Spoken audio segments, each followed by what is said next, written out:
Dry season, posibleng magsimula na ngayong Marso ayon yan sa Pag-asa Dagupan. Para sa detalye ng balita, kasama natin Idol Jam Victorio. 104.7 IFM Report. Sa kabila ng paunti-unting pag-ihip ng amihan, hindi maipagkakailang dama na ang alinsangan sa paligid kahit wala pang opisyal na deklarasyon sa pagsisimula ng tag-init. Sa panayam kay Pag-asa Dagupan Weather Observer June Soriano, nagsimula na ang daily monitoring ng heat index ngayong buwan ng Marso. Hindi pa naman opisyal na tag-init, o samo na tinatawag natin.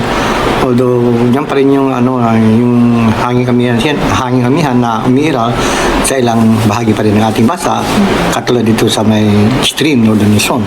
So, nakakaranas pa rin po tayo ng malamig na temperatura, lalong-lalo sa umaga. Hindi rin naman inaalis ang posibilidad na opisyal nang magsimula ang dry season sa mga susunod na linggo kasabi ng pagtaas pa ng maitatalang temperatura.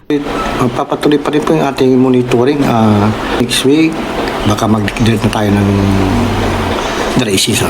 Hindi natin natin yung posibilidad na medyo aangat pa rin yung ating heat index o agwat ng temperatura.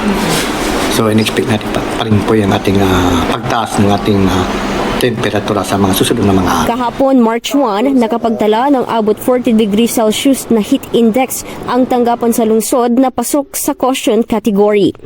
Samantala, payo naman ng otoridad para sa kalusugan ng publiko ang pagiging hydrated sa pag-inom ng maraming tubig, pag-iwas sa matataong lugar at pagsusuot ng mga komportableng damit.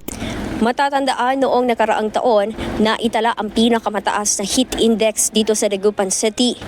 Bagay na tiniyak ng Pag-asa Dagupan na kanilang patuloy na tututukan ngayong papasok ang tag-init. Kasama mo mula rito sa IFM Dagupan, ito si Idol Jam Victorio. Tatak, IFM. IFM News. IFM News. IFM News.